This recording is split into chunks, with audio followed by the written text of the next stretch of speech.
Good morning, everyone. It's South Stretford Post. How you all doing? And welcome to another episode of Breaking Dawn. I hope you're all doing well. Thank you so much for joining me this morning on this Saturday morning. Of course, it is very early in some places in Europe. Of course, in the UK, it is 7 a.m. I'm here, 10 a.m. in the Middle East, guys. I'm so glad to have you guys on board with me today. Really tough to have you guys here. I'm going to have a jam-packed show. It's going to be a good show. I'm going to be picking the bones out of Erik ten Hag and Sir Alex Ferguson's first 3 seasons at Man United. And I'm going to be going through it for you all. And I'll be comparing the two, basically, just comparing the two. Also, great news in regards to Chido Obi-Martin, who's just about to sign for Manchester United. Of course, should be officially a Manchester United player by next week, which is great news. Also, news that he is already ready to just walk straight into the Manchester United side. I mean, he must be a very generational. It must be a generational talent. He must be very talented to just be walking straight into the Manchester United side, which is fantastic news, of course, guys. Absolutely. Good morning, Sanjay. How you doing? Hope you're doing well. Thank you so much for joining me this morning. You legend. Thank you so much. Good morning, Kazi. How you doing, bro? Hope you're doing well. Good to see you, mate. Good to see you. Good to see you. Good morning, Mark. How you doing? Good to see you, mate. Good to have you here, my friend. Good to have you here as usual. Good that you are on board. Now, look, Chido Obi-Martin's been going on, it seems like for months, doesn't it? But it seems like it is finally coming to a conclusion. He has had clearance from the Premier League to sign for Manchester United, which means he is basically a Manchester United player. Now, what does that mean for Man United? What does that mean in regards to Chido Obi-Martin? When will he sign for Man United? What date will he sign? He'll probably be a Man United player by Monday or Tuesday, and he could probably walk straight into that squad. Apparently, rumours are that Manchester United are desperate to get him into the squad. They're desperate to get him into the squad ASAP. He must be a very, very good player. Good morning, Chow. How you doing, my friend? Hope you're doing well. I'm doing okay so far. Thank you, my friend. How you doing, mate? I hope you're doing well. Yeah, you know what? Calm before the storm, isn't it? Calm before the storm. We've got the big game tomorrow, of course, against Tottenham Hotspur. And you know what? It is a must-win game, of course, guys, as we know. Big up, Mark. How you doing, Mark Elman? How you doing, my friend? Hope you're doing well. Of course, I know I just said good morning to you just now, but you know what I mean? I had to say another good morning. Why don't I? You can't have enough good mornings, can you? You can't have another weekend. Hopefully a better one this time around. We deserve it, don't we? We deserve it. We've been through a bit of a stressful time this last couple of weeks. We had a bit of nice things, but we can't have nice things, can we? When we beat Southampton 3-0 and we beat Barnsley 7-0. We can't have nice things, can we? At the end of the day, we're not allowed at the end of the day, guys. So, yeah, Chido Obi-Martin, great news. Another player of the conveyor belt of great young players that's going to be signing for Man United. Lots to be excited about, of course, for the future. Whether you believe in Ten Hag, whether you don't believe in Ten Hag, the future is certainly looking good because all these young players that are coming through the ranks at Man United, we're signing from other clubs. You know what? There's nothing but excitement. I believe that we're in the perfect place to dominate football within the next few years. Maybe not now.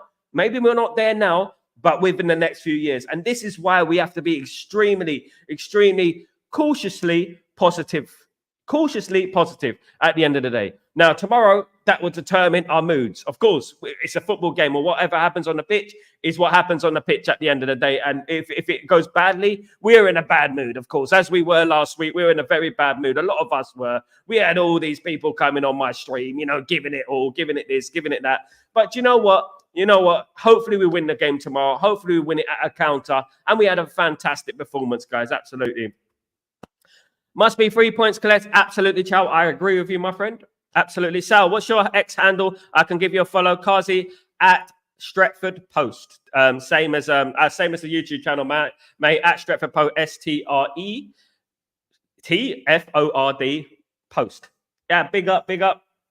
The way things are now, the United, I think this kid can do a Wayne Rooney 70-year-old. Absolutely. When is the last time we had a player like that coming through the ranks? Do you know what I mean? I mean, we don't get it these days as much. Of course, back in the 90s, we had it with Michael Owen. We had it with, obviously, Wayne Rooney. Of course, we had a number of players that used to play when they were 16 and 17. What's going on with the generations these days? We don't see it that much anymore at the end of the day. We've seen Lamine Yamal. Yes, we have. Fair play. He's one. But where's the big 16, 17-year-old players coming through the ranks? We used to get it a lot back in the day. Let's not forget we had it with the Brazil, had a lot of them. England had Michael Owen playing in the World Cup at 17. Do you know what I mean? And what is going on with this? Why are these players not being produced? Hopefully, Chido Obi-Martin, he changes that narrative and he plays for Man United. He gets in the first team squad. Apparently, he's good enough. Let's wait and see, guys. Absolutely. Cautious optimism. Absolutely.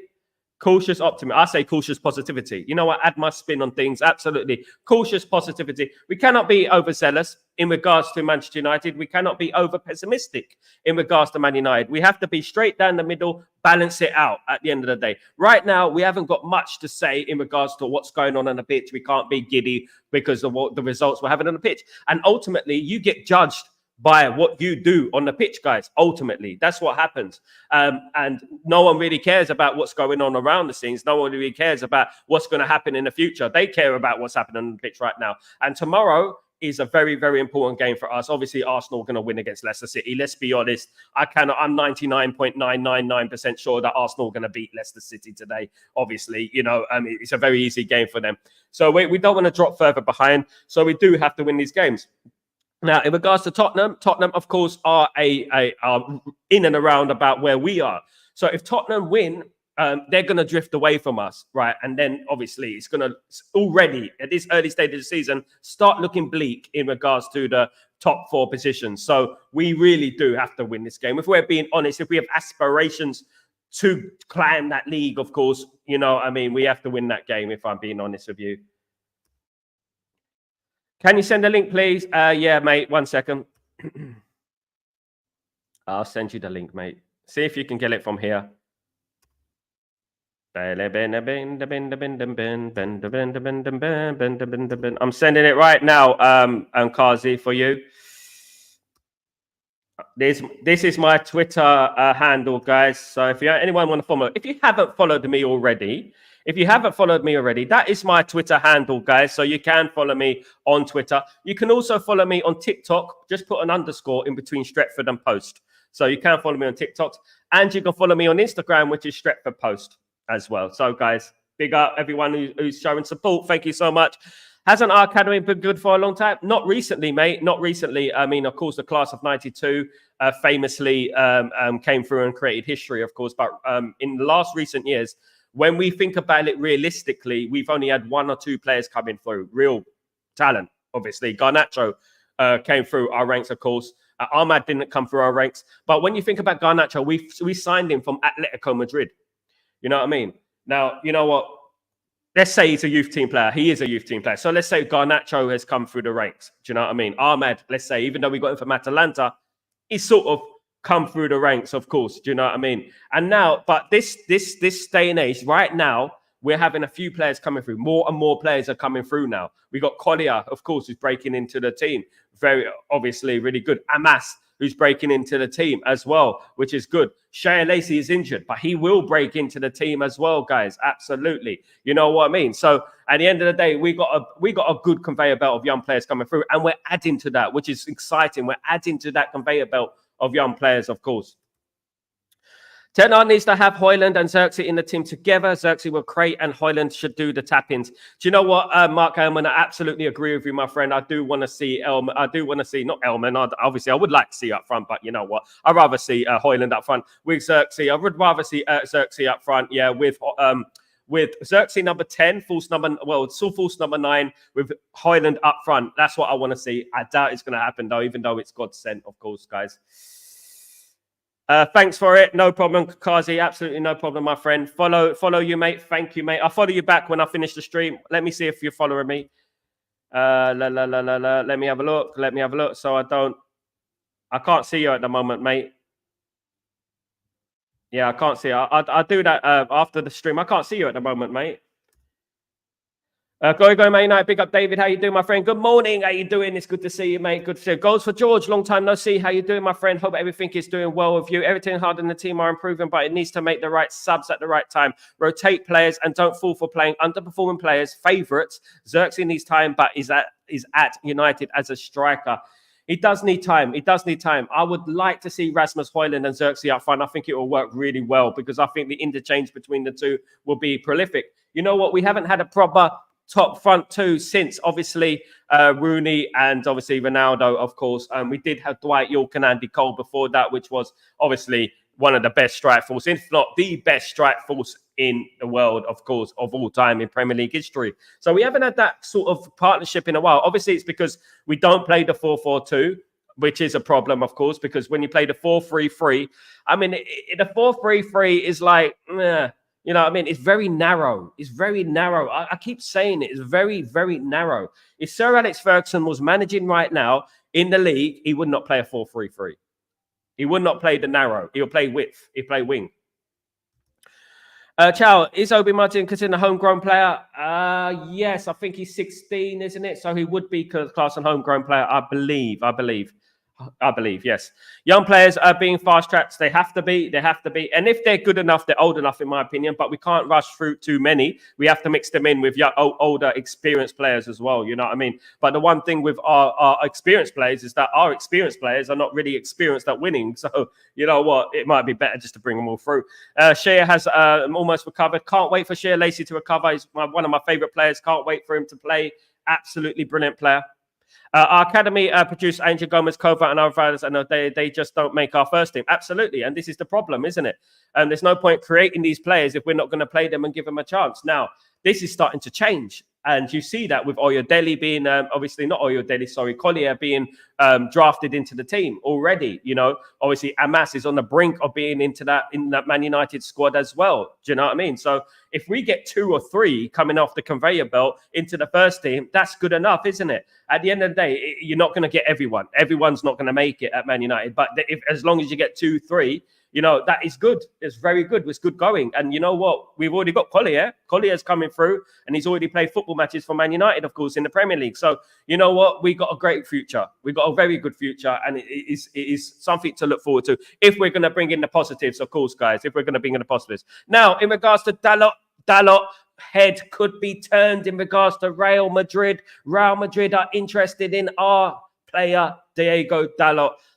You know what? When Real Madrid come calling, it's very, very rare that we manage to keep hold of these players because obviously the Latin players like to go to Real Madrid. It's one of their dreams, of course. Now, I'm not placing Diego Dalot in the same bracket as everyone else, but he could be going to Real Madrid. Now, when will he go to Real Madrid?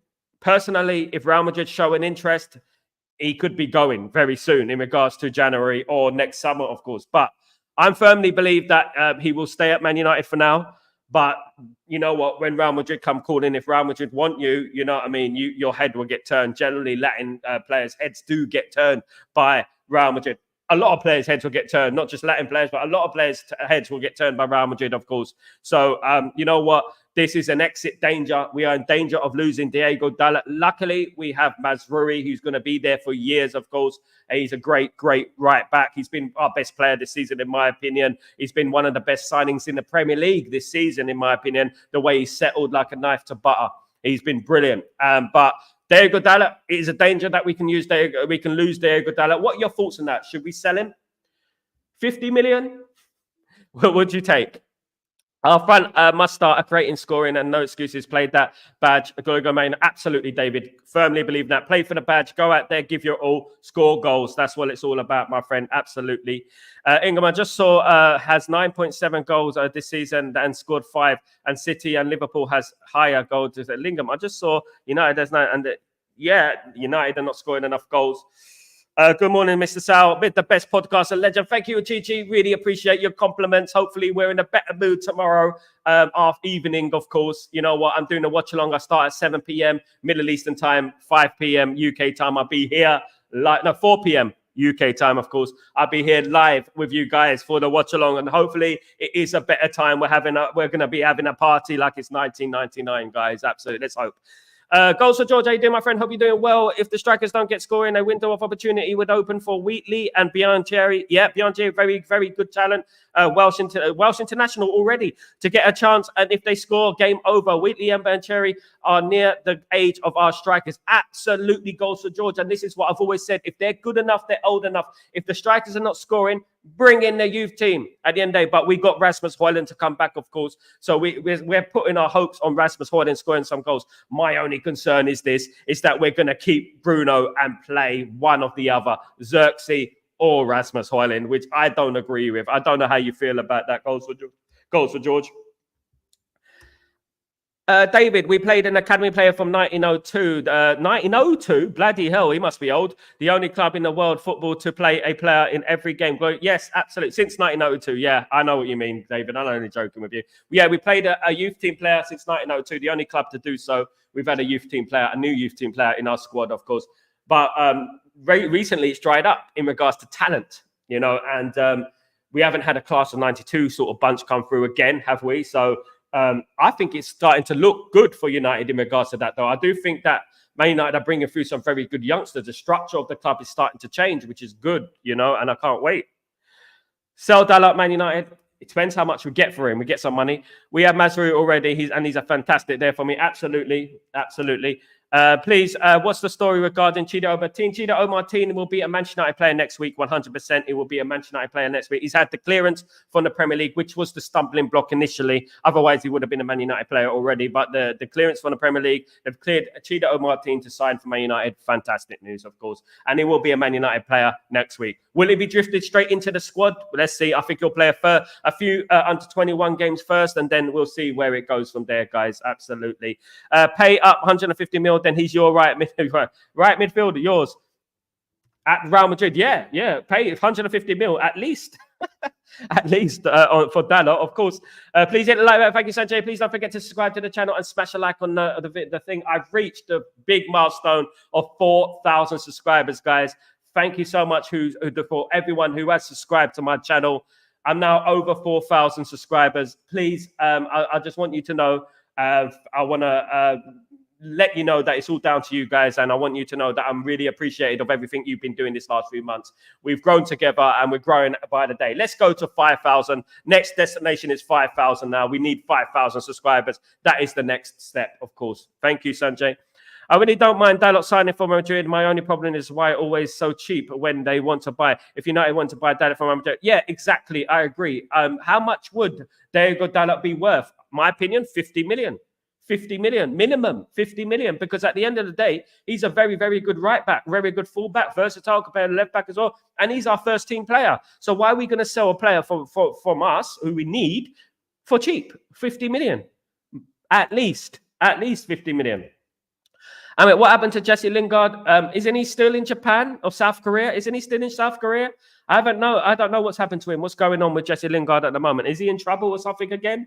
Let me know. I haven't really read too much. I haven't heard much about Jesse in the last few years, to be honest. 50 million for me is a good steal for Madrid. I will take that. I will take 50 million for Dalot. I don't know what you would say. I hope to join you, Mr. Sal, in the watch along. Hopefully you'll be there. It'd be good to see you, Chi. Really good to see you, my friend.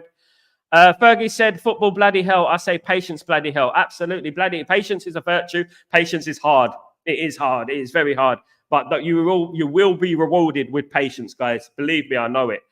Your expectations from Mount this season is a potential great player. I've never rated Mount. I'm going to be really honest with you, Mad Advanced. I thought he was a good player. I never felt he was a Man United player. I felt he does some bits here and there. I never felt he had that edge. You know, that slight thing you need to be a number 7 for Man United. Definitely not a number 7. I don't rate him high in regards to an attacking third player. Like, I don't think he creates enough. I don't think he scores enough. And when you're playing as that iconic number 7, you need to do a lot more, in my opinion. Really do. Goals for George. Maybe I'm just sorry. Let me get that. Goals for George. Maybe I'm just biased and prejudiced, but seeing Amas with his low socks really annoys me, as it makes the academy look unprofessional. Players that actually wear the role of socks and pants. And do you know what? Goals for George. You speak like me, mate. I really, really do appreciate that comment, because one thing I would say, when Man United used to, be under Sir Alex Ferguson, we always used to wear suits. And the reason we used to wear suits is because this goes back all the way down to the 1950s, the Busby Babes. Professional. It's your job. You go out there professional. And every little detail you have to think about. Every detail. Come there in a suit, leave in a suit. Now, your socks. Man United never had players who wore low socks. Never. Berbatov used to wear low socks, but he was told to push up his low socks. Pull up his low socks, right? I've seen Xerxes and I've seen Collier. I've seen Collier and I've seen Xerxes wear low socks. Now, number one, it's dangerous because obviously you can't wear your shin pads and you can break your leg, or your shin pads are too low and you can break your leg. Number two, it does look awkward. It looks awkward and it looks unprofessional, in my opinion. And I absolutely agree with Golsha George. Professionalism in every single minor detail. People say, oh, it's nothing, it's nothing. I say, yes, it is something. Now, when Jurgen Klopp took charge of Liverpool, right, I don't like to talk too much about him, but I want to say this, right? And you may say it's petty, right? But I'm talking about something about fine margins, right? Jurgen Klopp came into Liverpool and he had a problem with the goal net. The goal net, right? The goal net was red at the time. He said, I don't want a red goal net. I want a white goal net so the players can see the goal. Some people think that is petty. I don't think it's petty. I think it's absolutely spot on. Little details there, small details. Man United, right, played with a red and white net one time. First game of the season against West Brom. I think it was about 2003, something like that. First game of the season. They played with a red and white net. They never played with it again. Now, Man United's goal net, for example, is very loose. When we score, the thing goes up, everything goes over the place. It looks unprofessional. It looks weak. It looks broken. You know what I mean? And these are something people may say, this is petty. Why are you talking about goal nets and socks? This is what determines winning from losing at the end of the day. Trust me. And if we don't get the minute details correct, how are we going to get the big details correct? Do you know what I mean? And this is what I would say about socks, about little details in the stadium, things like that need to be changed. And this is why Ineos have changed certain things at Old Trafford. Little things people say, petty things people say, but it's the minor details that make the most difference, of course. Big up, Golsha George. Well done, man. Congratulations. Thank you, mate. Thank you, Kazi. Thank you very much. On our road to 5,000 subscribers, guys. Come on. Let's go. But that is potential future captain. If Lenny Yoro can reject Madrid, so can Dalot as well. Absolutely. That's a good point as well. It depends if his head's turned or not. It depends on the player at the end of the day. If he wants to move to Real Madrid, we know what players do when Real Madrid come calling, of course, guys. Absolutely. So I'm going to bring in this, guys. I want to talk about something real quick, if I may. It is to do with Manchester United and Sir Alex Ferguson and Erik ten Hag, in my opinion. And I'm going to bring this in for you guys real quick, if I may. I'm going to bring this in for you guys. So let's have a look at this, right? So I'm going to bring in Sir Alex Ferguson, 1986 to 1987. In Sir Alex Ferguson's first season, he took over midway through the season. United finished 11th. Key focus on rebuilding, instilling discipline, and strengthening United's scouting and youth systems. Sound familiar, right? In regards to when Sir Alex Ferguson first took charge of Manchester United. But he did take charge of Man United halfway through the season. Okay? So when we go into Sir Alex Ferguson's second season, his second season was finished second, a major improvement. Brilliant season, of course. No silverware, though. But the team showed signs of progress. Ferguson made some key signings like Brian McClair and Viv Anderson, the legend, who laid the foundations for future success. Now, this is very similar to obviously Erik ten Hag, of course. Erik ten Hag's second season was good, but Erik ten Hag won a trophy, didn't he? He didn't come second, he came third, but he won a trophy, didn't he? So if we look at that, yeah, I mean, in regards to that, we look at that and it's something very similar there, isn't it? It's something very in parallel, isn't it? It's uncanny. Now, when we look at Sir Alex Ferguson's third season, if we look at this, he came a disappointing 11th place, leading the increased pressure on Ferguson. So this is only in his third season. Sir Alex Ferguson had pressure. He had pressure on himself. He finished 11th in the league. 11th, right? No trophies.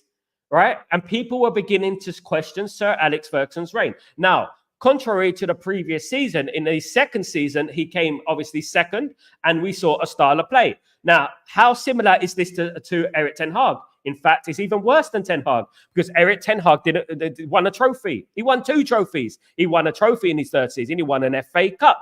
Now, look, Erik ten Hag came third. Erik ten Hag came 8th, right?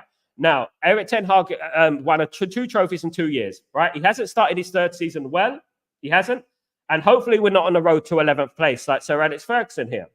But continue to rebuild behind the scenes, particularly emphasizing on youth development. Now, we are in the third season, right? Now, when you look at Ineos, what they're doing right now, they're concentrating on youth development and building behind the scenes. So when we look at the similarities between Ferguson's third season and what's going on right now in our third season, it is very similar, isn't it? So it looks like that Ineos are picking parts from Sir Alex Ferguson's tenure in his third season and copying it, so to speak, imitating it, so to speak. Third season, continue to rebuild behind the scenes, particularly emphasizing on youth development. This is what we're doing at the moment, concentrating on youth development. Now, let's not forget, Sir Alex Ferguson finished, what was it, 11th, 8th, 11th, and then 8th, 2nd, and 11th. 8th, 2nd, and 11th, with no trophies in his third seasons. No trophies. Now, this is why I support Erik Ten Hag, right? Because I know it takes time to build what you want, to build a great team, of course, to build something special, of course. So when we look at and we go down to Erik Ten Hag, in his first season, obviously, Premier League, finishing third, securing Champions League football, won the EFL Cup for the club in first trophy for the club in 6 years, reached the final but lost to Man City, right? He reached the FA Cup final as well. People forget, of course. He got knocked out of the quarterfinals, which was disappointing against, obviously, Sevilla. That was very disappointing, of course, guys. Key focus, Ten Hag brought discipline, restructured the squad, and integrated younger players like Garnacho and improved players like Marcus Rashford, obviously Kobe Mainoo as well, who had the best goal-scoring record, goal-scoring season, of course. There you go, right? So that is in Erik Ten Hag's first season. Did well in the first season. You can argue he did very well in his first season, guys.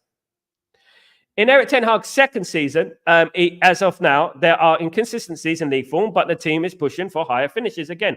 Back in Europe's elite competition, continuing squad rebuilding, key signings such as Onana, Mason Mount. Now, it was a disappointing season for Erik Ten Hag last season. Did win the FA Cup, of course, but obviously mitigating circumstances, including injuries, including the rotating of the centre-backs, which was a big issue for Man United, of course, was a big problem. And he had a disappointing second season last season, of course. But he still won a trophy. Sir Alex Ferguson came 11th in his second season without a trophy. Now, I'm not comparing Sir Alex Ferguson to Erik Ten Hag. Absolutely not. But what I'm trying to bring in is the key to patience. The key to patience. How important is patience here, right?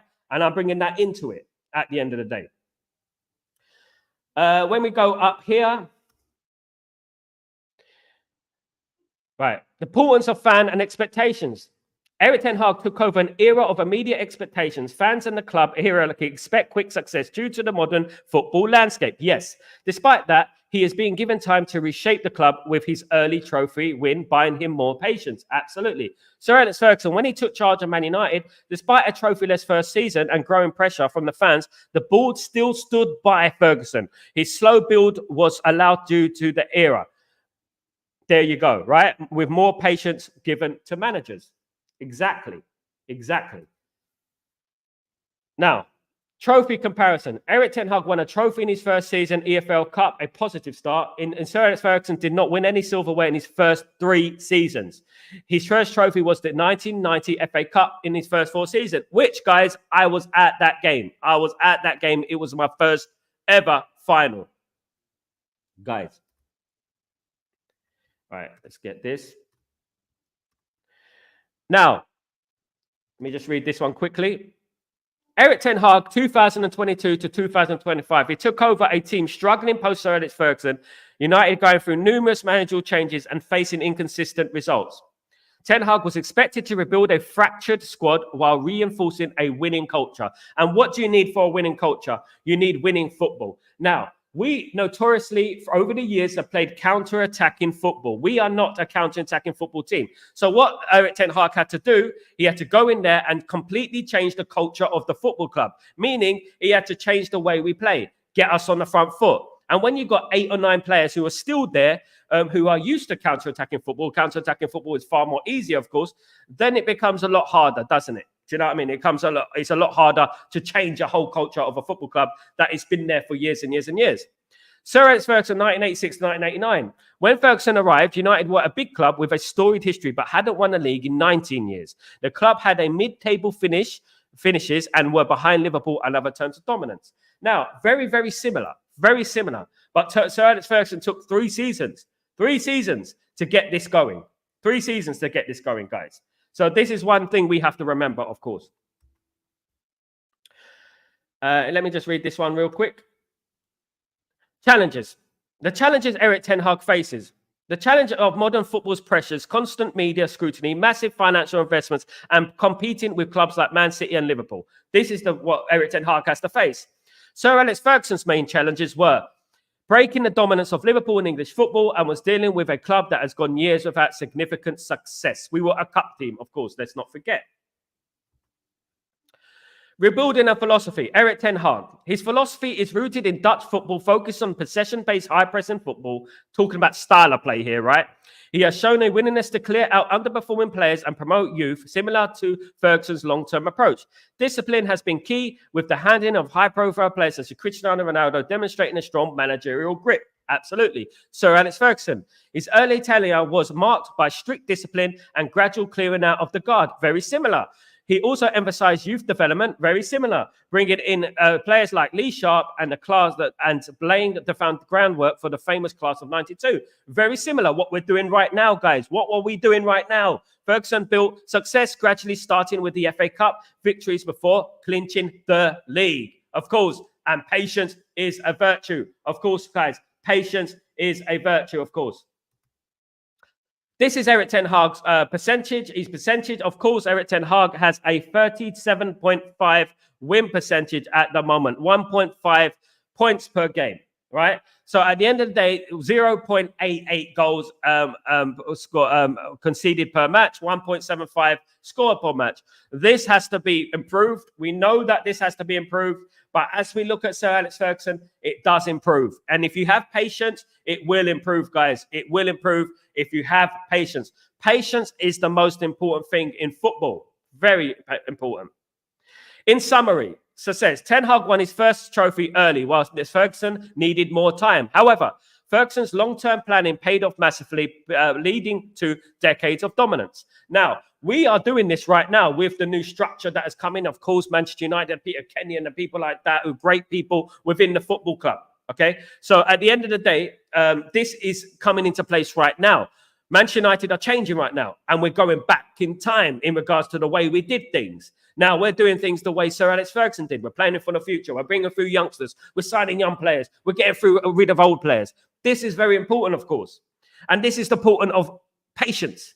Patience.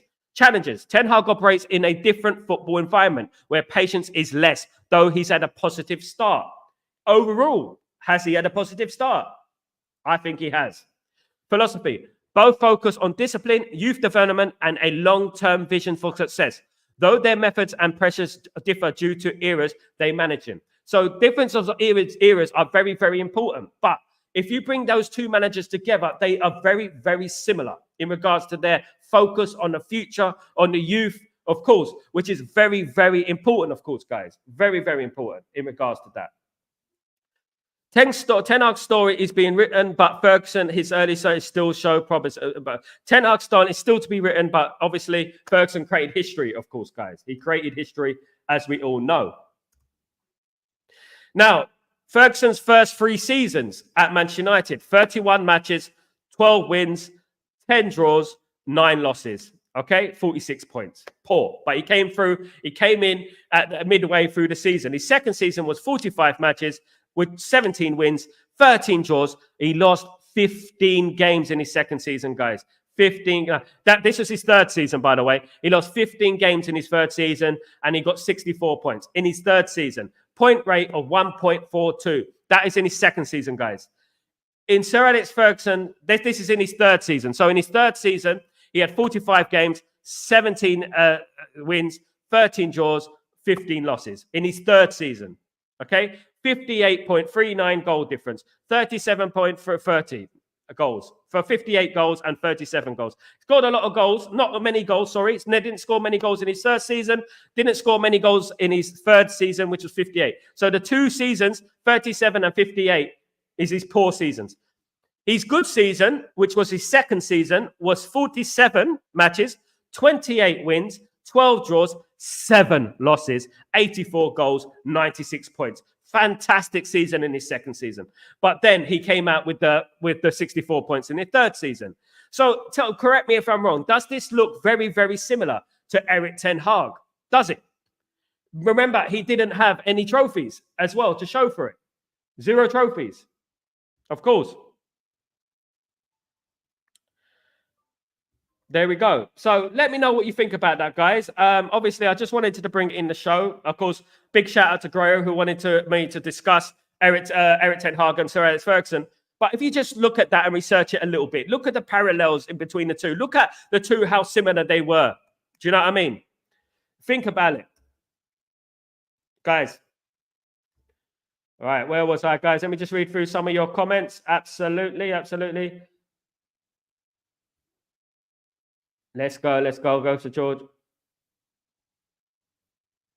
right. Let's go for your comments. Maybe I'm just biased. Yeah, I read that one, I think. Big up. Well done, man. Thank you, mate. Thank you, mate. Advances. Think to Captain Dalot as well. Maybe. Yeah, absolutely. Let's go through some of these comments, guys. Run the likes, please, and press subscribe. And thank you, Kazi. Thank you. Press the hit like button. So many watching. 71 likes. 7 likes. Come on, guys. We need more likes. People are lazy. Come on, guys. Let's get the likes up. You guys there. Erik ten Hag is no serious, so no comparison can be made at the two. No one's comparing the two, but at the end of the day, you cannot deny the facts. The stats are very, very similar. Very similar. You cannot deny it. Almac, you would also be Fergie out first season. Absolutely. I was there when people were Fergie out, and I was supporting Alex Ferguson at my young age, my tender age. Not knowing what the future holds. Absolutely. This is what I'm talking about. It's the butterfly effect, isn't it? You can't compare it as far as managerial goes, but the situation is almost similar. Absolutely. Very similar. We would have thought we knew. We learned our mistakes. Sir took a club without success for AJ took on told money, and the club is bigger. Sir Alex Ferguson spent as well. Erik ten Hag is no no matter how you give him. At the end of the day, we took a club in a mess, in disarray. After Ole Gunnar Solskjaer left the club, it was an absolute disarray. Then you can balance it out by the Greenwood situation, the Rashford situation, the Sancho situation, the Maguire situation, the Anthony situation. And then you can say the injuries as well. You can put that into there as well and in context. Do you know what I mean? So you can say that, well, he took charge of that, but he took charge of a team without the league in 19 years. But then Ten Hag took charge of a team without a league in 10 years and with many mitigating circumstances off the pitch. You can say that. So if we're comparing just the 3 seasons here, Sir Alex Ferguson came 11th in his third season. 11th. And they still backed him. Mr. Sal, based on your analysis, very true, but just be funny that we aren't even in a pattern of a rather style of play. The style of play is there. We're just refusing to see it. Please don't fall into the realms of a simplistic argument, because other fan cams say style of play. It's just that you're choosing not to see the style of play. I myself see the style of play, right? It's a dynamic, quick, pressing, pass out from the back, quick style of play. The problem we have is that we don't have the players to do it at the moment. Yes, we've brought in a lot of players, but it's going to take time to implement that style of play. When it works well. Yes, there's a few tweaks that need to be done. But at the end of the day, this style of play thing, for me, my style of play, I tell you what my style of play is. Winning football matches is my style of play. That is my style of play. Now, it's no point listening to other fan channels who don't know, they've never done any athletic work in their life. Do you know what I mean? So they don't know about the ins and outs of football, the tweaks here and there. You know what I mean? No disrespect, right? But at the end of the day, right, style of play takes time. As the stats are just proven to you, the difference in culture, the planning for the future, the bringing the youngsters through. We're starting to do that now, ain't we? We're starting to do that right now. Whether Ten Hag is that guy or he's not, there is parallels. There is similarities.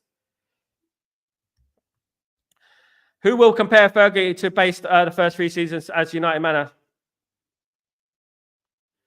Do you know what? Who will you compare Fergie to based on the first 3 seasons at Man United? Ferguson would have got sacked in this this day and age. If Ferguson was manager of Man United right now and he had those first 3 seasons, or let's say he was manager of Man City or was manager of Aston Villa or whatever, he would have been sacked.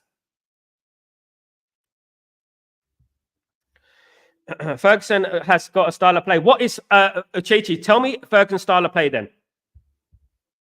Tell me. You don't know, Chichi. You don't know. Tell me Ferguson's style of play. You don't know.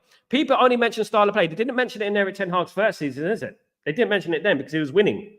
He came third. So people weren't mentioning style of play. Style of play is a simplistic argument that sensationalist media used as a stick to beat Eric Ten Hag with. He has a style of play. You just don't like it. That's it. Eric Ten Hag should be compared to our modern managers. F the modern managers. The snowflake managers, I would say. F them. They're not even compared to Sir Alex Ferguson. Sir Alex Ferguson will come in the league right now and win that league. He will win that league, right? Because he knows the philosophy. If he had a chance, if he had time, he will build a winning team. Key word here is time. It's time. He was immediately fired. Why was he immediately fired? I went to the ground when Van Gaal was the manager, and people were leaving the ground because the football was terrible. That's a style of play, but his football was rubbish, right? And he was a dead manager. He was a dull manager. I didn't rate him when he was at Barcelona. I didn't. Was he unfairly treated? Probably, yeah, he was. But at the end of the day, sacking Van Gaal for me, and I'm being honest with you, even though I didn't agree with his style of play, was a mistake. It was a mistake. Where are we going to sack managers every season? Nowhere. Nowhere. You think that a manager's going to come in and start getting Rashford playing ball? You think they're going to start getting Mason Mount playing ball? You think we're going to start getting Lindelof and all these players and Luke Shaw, getting Luke Shaw fit? You think he's going to get Luke Shaw fit? You think he's going to get Luke Shaw fit? You think we're going to get Malacia out of rehabilitation? You think you're going to get Rasmus Højlund scoring lots of goals, even though Ruud van Nistelrooy is working with him right now? People are talking about, let's get Ruud van Nistelrooy as manager. We will score more goals. He's there coaching the players at the moment. He's coaching the team at the moment to score goals, and they're not scoring goals. Good morning, Randy. How you doing, my friend? Goals for George. A lot of fans on the board will back Eric Ten Hag and will know an outside knows Eric Ten Hag has to be held accountable for his sign, his discipline and style. However, we lose also matters as momentarity lapses always cost. It's multi-layered, Goals for George, multi-layered. And one thing I'm saying, and as I stress, right, let's not be selective here in regards to what I've been saying in this stream. As I stress, this is not a comparison between Sir Alex Ferguson and Eric Ten Hag. This is merely saying how similar the first 3 seasons were. Of course, Eric Ten Hag is no Sir Alex Ferguson. Sir Alex Ferguson went on to great history, right? At the moment, their tenures are similar. But Eric Ten Hag is better in the first 3 seasons because he won 2 trophies. And this season, of course, is still very young. So we have to look at that, of course. We cannot afford to lose Eric Ten Hag because a new rebuild is a start, and that's not good. The thing with a new rebuild is that you inherit players from the last manager. We still got players from the Louis van Gaal era. We still got, obviously, Marcus Rashford. We still got, obviously, Luke Shaw. You know, we still got players from the Jose Mourinho era. We still got Lindelof, of course. Do you know what I mean? We got these players. Ahmad is Ole Gunnar Solskjaer era. You know what I'm saying? So at the end of the day, you know what? When you get a new manager, you inherit the same players from Eric Ten Hag. The new manager comes in, he's got a bunch of Eric Ten Hag players, and that becomes difficult. Now, the new manager might come in and he might say, I don't want Dalot.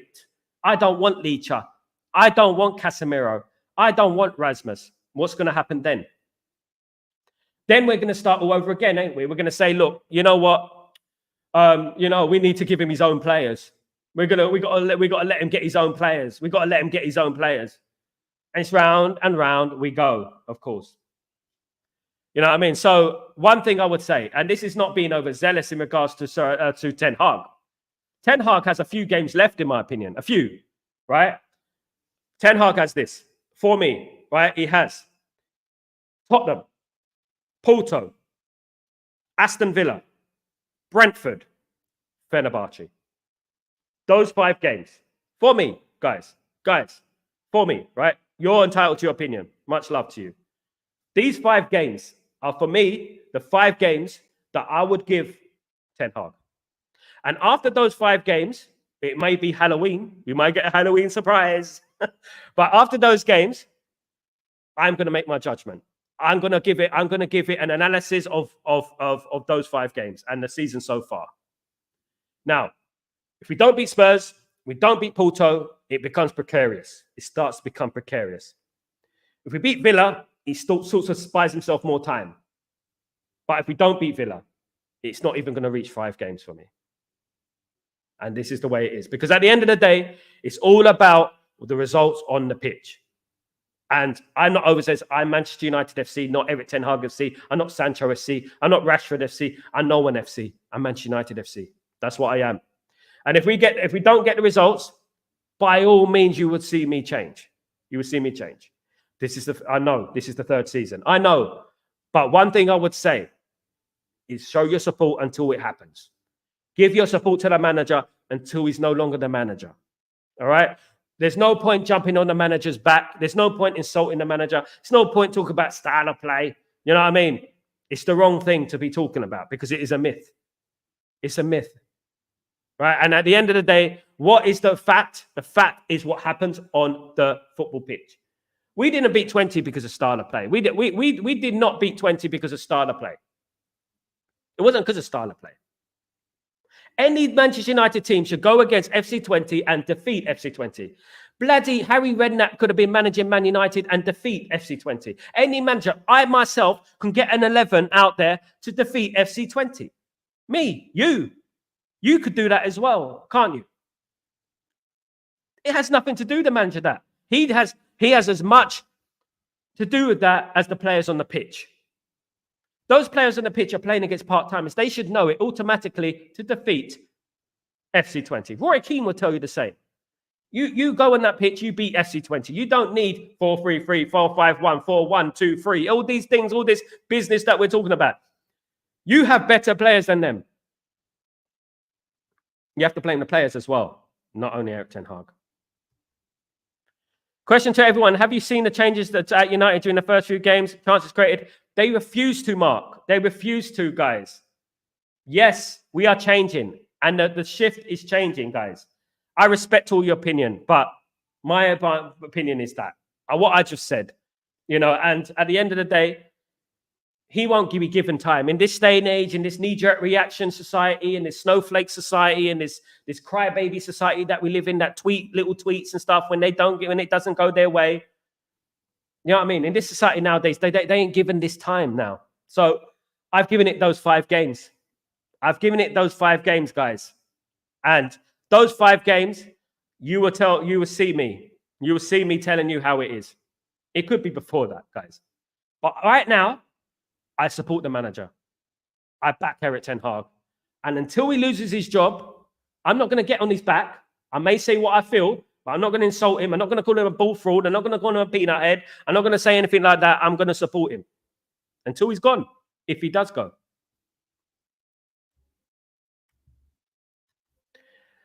We have the 3rd most in the league. Had this being scored, we would have great. We had the most created chances in the league, guys. Is it Eric Ten Hag who's not putting the ball in the net?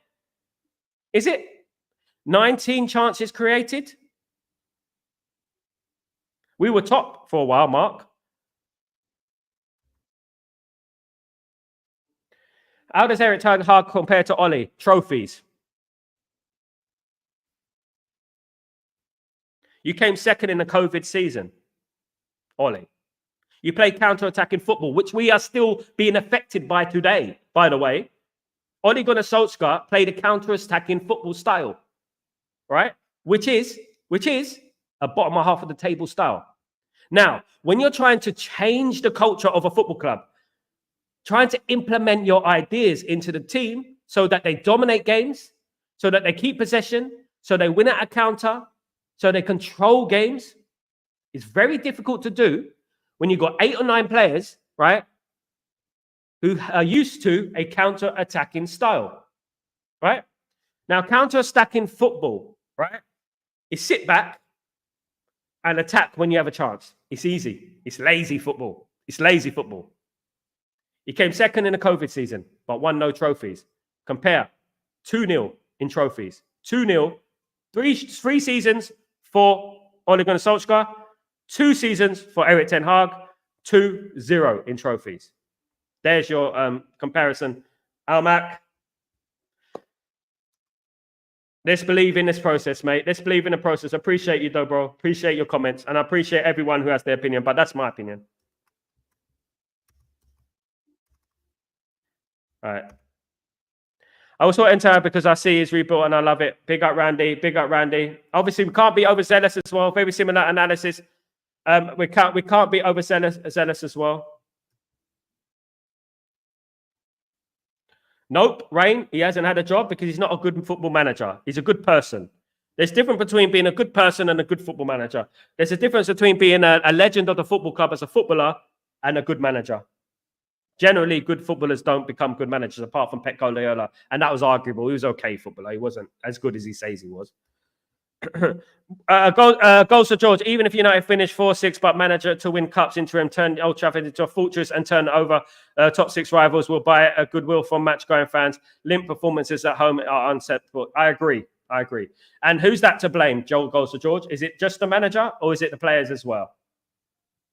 You know, when you're playing in front of 70, 80,000 people, it should become second nature that you perform, regardless what performance, regardless what basically tactics you have.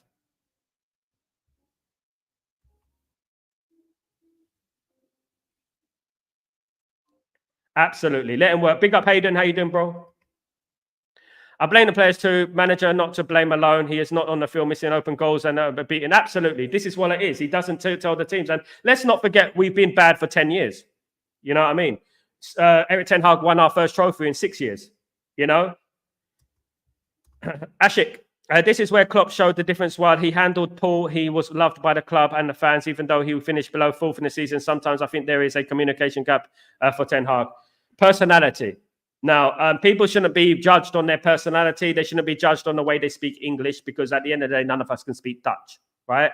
And at the end of the day, he's getting scrutinized by the media. He's been scrutinized by ex-players. He's been scrutinized by some of our own fans, quotation, right? Scrutinized, insulted. Not you guys, because you don't insult people, but other people. Do you know what I mean? So you have to weigh it up. You have to weigh it up, guys. We are stronger than last season. Defense, midfield, and our forward line still young. Absolutely, Randy. And we have to think about the future as well. What's going on in the future? Obviously, Chido Obi-Martin has been signing for Man United, of course. You know what I mean? And stuff like that. So we have to think about the future, and we have to be a little bit more positive in regards to the future, and obviously cautiously optimistic, of course, guys. Kenny, I heard people wanted Fergie out back in 2004 and wanted Martin O'Neill as well. Yes, Kenny, that is very, very true. Because during 2004, 2005, I was at Old Trafford. I went to a game and we drew 0-0 with Sunderland, right, at Old Trafford, right? It was about 2005. And Chelsea were dominating around that time. Little did they know, a year later, we would become the champions. Do you know what I mean? Okay? Year or two, yeah. And people are calling for his head. People are booing after the game, right? People are booing after the game. We drew 0-0 with Sunderland and saying, oh, you know what? Maybe it's time for Sir Alex Ferguson to leave. Maybe it's time that, maybe he's dated. He's over. He's dated. He's too old. Maybe he needs to leave, and maybe we need to get someone younger. Maybe we need to get someone fresher in. I remember it like the back of my hand. You know what I mean? But we take it back all the way back into 1990, the Mark Robbins goal and stuff, which saved his job, of course. You know what I mean? And that back then, we can argue the point that Sir Alex Ferguson was successful. You know what I mean? In 2005, people say, well, he's proven winner. He's a proven winner. He was. You know what I mean? But the thing is, back in 1990, 89, 90, when Mark Robbins scored that goal, he was almost on his way out, guys. You know what I mean? It's multi-layered, guys. And for Ten Hag, the players need to pull their fingers out and start fighting for the manager and the badge. That they play for Man United. Come on, guys. We are the greatest football club. Absolutely. And you know what? And that goes with the most experienced players at the football club. The most experienced players are the ones that are the ones down tooling, in my opinion.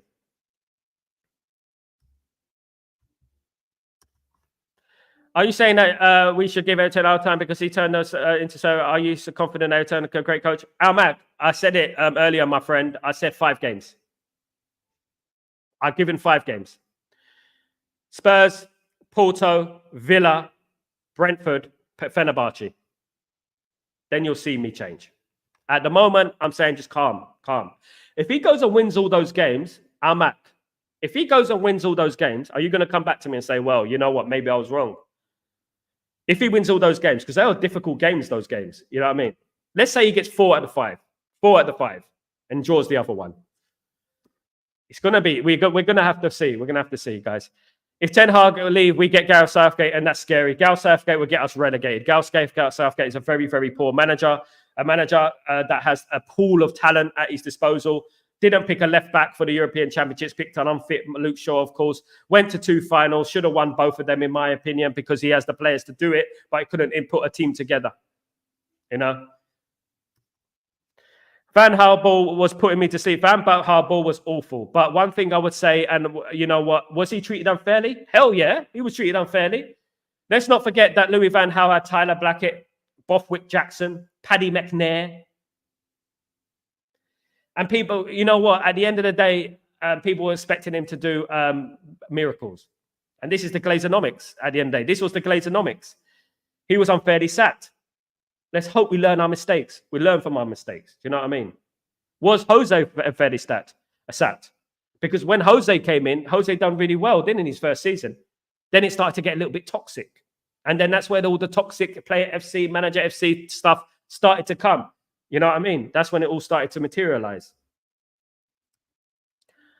We are not losing games because of tactics or style or individual of play, but individual mistakes. Yes, that is exactly right, Randy.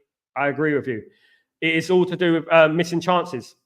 And they explored other options, but couldn't find any replacement. Absolutely, and I trust Ineos. I would give Everton the rest of the season, but I acquired out of top 4 European. He needs to get us sorted out due challenges here. I'm not saying that, but fair play, Mac. Fair play. If you want to give him to the end of the season, I'm not going to give it to the end of the season. I'll give it till Christmas, the latest, right? But 5 games to go. You know what? I'm going to make a very sort of determined judgment on the season. You know what I mean? Balanced opinion, Mac. Appreciate it, my friend. Pios, how you doing, my friend? Hope you're doing well. Thank you so much for joining the stream. Pios, is that how you pronounce your name? Pios, thank you so much for joining me, my friend. Thank you. Patience is key. When they start performing, we will win the league. Patience is key. Why am I so adamant? Why am I so patient? You know why. You know why. We will want United to be successful, but the players need to put the better. Absolutely, Sanjay, and that is key. That is key. They put the ball in the back of the net, not Eric Ten Hag. I will keep him until the end of the season, no matter what, win or lose. Okay. Fair play, Randy. Fair play. Why could these players step up for the FA Cup final and beat City, and after that come back to some old crap? Somewhere along the line, the players should take the blame. And the thing is as well, Marco, when we dominated the Charity Shield as well, in the final of the Charity Shield, we dominated that game. We lost on penalties, of course, but we dominated that game, didn't we? We did. We missed a number of chances. And it seems strange to me that we can dominate games against Manchester City, but when we came against FC20 or Brighton, we struggle. It's weird. So 2 genuine reasons not to sack Eric Ten Hag. 1, if not Eric Ten Hag, then who? Reason 2, sacking him will result into a new rebuild, and that's not good. That's the issue that I'm having at the moment. But at the end of the day, you live on the sword, you die by the sword. Ten Hag is making mistakes. I don't disagree with that. I do believe he is making mistakes. He's picking the wrong teams. But one thing I would say is that give it a few more games. Give it until Christmas latest, and let's see where we are. And I'll give my mid-season review. I'm going to do a mid-season review, guys, with statistics and everything, so you guys can have a look, guys. Absolutely. I'm at 100%. Big up Matt. Big up Sal is saying to me, Sal is saying to me, you and all of us can get a win against 20, not against Eric Ten Hag.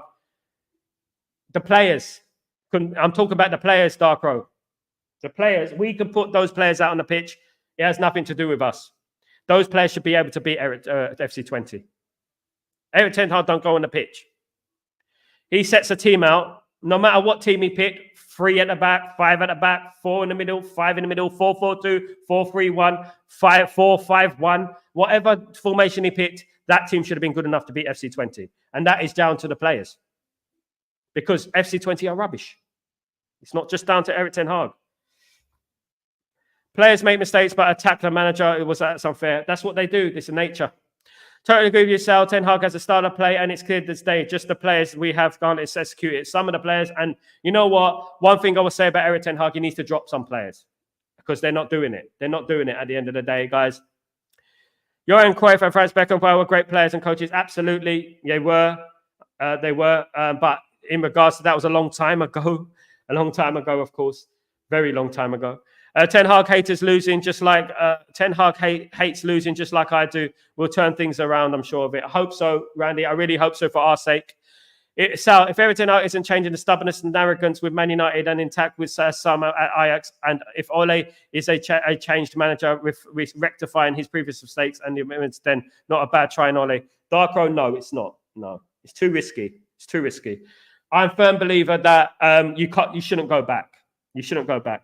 He's an older man. He's in his 50s. He should know what's right and wrong, what's good and bad. You know, he made mistakes. He wasn't good enough. He's too soft. He's not ruthless enough. Tactically inept. He doesn't know how to play attacking football, a transitional style of football. He only plays counter-attacking football. He can't teach an old dog new tricks, so to speak. He will get the team up. If he took charge of Man United, it'd be mates rates again. Rashford would start performing. Everyone would start performing again. For 3 months, and then it would start going down again. We give him a new contract. We're effed, ain't we? Can't do that. It's too risky. We've got some young bad boys coming into the young team. We are going to dominate again. Absolutely, Hayden. I agree. We have to be patient. Goals for George. Some English fans could not understand Sven due to his strong accent. People forget there he's still Scottish, English, Irish bias, not known by most people or immigrants, but it is strong as well, for real. So Alex Ferguson, some people didn't understand him. Absolutely, goals for George. Ten Hag will get rid of everyone refusing to cook it for him. He will eventually. He must get 9 points in the next 3 games. I agree, Chow. He does. Hayden, when Euro comes back, it will be interesting to see if he can force his way into the team. You know what? It's good to have a squad there. It's really good to have the squad. The great Man United squads of the past had a big squad, didn't they? Liza Rami, how you doing, my friend? Hope you're doing well. We are united. We will win and learn. We'll never give up. Etihad's the one. The force is strong with this one. We have to wait and see, guys. We have to wait and see. 2 things, not overzealous, not over pessimistic. 2 things, not overzealous, not over pessimistic. We have to have a balance here. You know what I mean? Or 999, Kazi, yeah. Does anyone consider the FC20 know his style of play, and that's the reason why the match when it wasn't 5-0? No, we just didn't play quick enough. We didn't play fast enough. We didn't transition the ball enough. The players were too slow. Players were indecisive. Players weren't doing what they were supposed to do, like they did against Crystal Palace when they created numerous amounts of chances, like they did against Southampton. Southampton was smash FC20. We know that. You know what I mean? Southampton. And we beat Southampton 3-0. It's just that we didn't perform. So you're doing a good at your channel, and United View are positive channels. Keep it up. Thank you so much, Liza Rami. Big up everyone who's doing their thing, guys. It's been absolutely fantastic. So splendid show. Thank you for everyone for their opinions. Thank you everyone who's joined me today. Really, really appreciate it, guys. It's been brilliant. Let me have a not reading yoga. Big up everyone, guys. Thank you so much for joining me. You absolute legends. Obviously, Almac, Eliza Rami, Hayden, Kazi, everyone, Chow, Hayden, everyone who's joined me in the chat today. Thank you so much. Goals for George. Thank you so much, Darkro. Thank you so much, Sanjay. Thank you so much, Bashir. Thank you so much. You guys are absolute legends, peeps. Absolute legends. Thank you so much, Mark. Thank you so much, Kenny. Thank you so much. You guys are legends, guys. Wayne, thank you, mate. Everyone going through all these people, because I appreciate every single one of you. I've reached 4,000 subscribers yesterday, and I really appreciate every single one of you guys. Thank you so much. On the road to 5,000. Absolutely brilliant. Really, really appreciate you guys. Really, really appreciate you. Absolutely, absolutely. Thank you so much. Great stream. Thank you, Darkro. Thank you, everyone. Absolutely. You want to back 3, George. We've never done that. Opinion. It's your opinion. I don't think it works. I think it takes too much time to work. And we had it under Glenn Hoddle called Great Stream. Thank you, mate. Thank you, mate. Always for Sir Sal. Thank you, Darkro. Legend. Thank you, mate. Fantastic show. Thank you, Kazi. Thank you, mate. Thank you. Morning coffee tick. Absolutely all about the morning. Big up. I might have a coffee myself. I need to buy some coffee. Thank you for reminding me. Goals to George. Big up everyone, guys. Thank you so much. Glory, glory, Man United. We move. That's what we do at this club. We move and we adversity to the stars, guys. Take it easy. Peace.